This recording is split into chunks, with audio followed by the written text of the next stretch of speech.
If false and misleading ads from the private for-profit health insurance companies and their cohorts were debated objectively by responsible journalists, the health care debate would be over.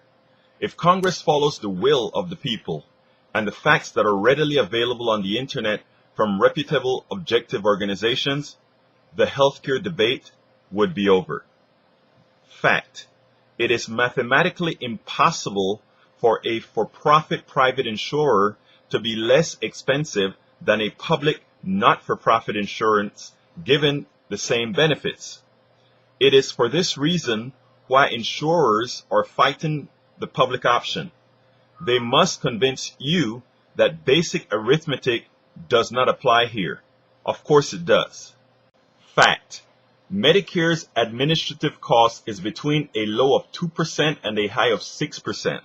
Private for-profit insurance ranges from 16% to over 30% in administrative costs. In other words, for every $1,000 you pay in premiums, 300 of those dollars go into the pockets of shareholders, overpaid executives, advertising, and other costs. Those are dollars that could have been used to lower healthcare costs. Accusations by for-profit health insurance and their cohorts stating that government will take over healthcare delivery are false. It is a fact that for-profit insurance today tells you which doctor you can see. It is a fact that for-profit insurance tells you what medical procedure you can have. It is a fact that for-profit insurance tells you which hospital you can use. It is a fact that for-profit insurance tells your doctor which drugs you may be prescribed. It is a fact that for-profit insurance selectively rescind your coverage if they can find a way to qualify your medical condition as pre-existing. It is a fact that for-profit insurance will not insure those with pre-existing conditions. Fact: U.S. healthcare as a percentage of GDP is 15.3%. Canada's healthcare as a percentage of GDP is 10%. Fact: U.S. per capita cost of healthcare is $6,714.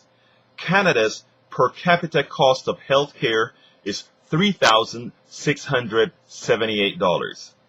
Fact: government spending on healthcare per capita is 23% higher in the U.S. than Canada. Fact: Canadian health outcomes are better than U.S. health outcomes. Life expectancy of males, 74.8 years. Canada, 77.4 years. Life expectancy for females, U.S. 80.1 years. Canada, 82.4 years. Infant mortality per 1,000 live birth, 6.8 U.S., 5.3 Canada. Obesity rate, males, U.S. 31%. Canada, 17%. Obesity rate, female, U.S. 32%, Canada, 19%. Healthcare spending as a percentage of GDP, U.S. 16%, Canada, 10%. If we stick to the facts, healthcare reform will be realized.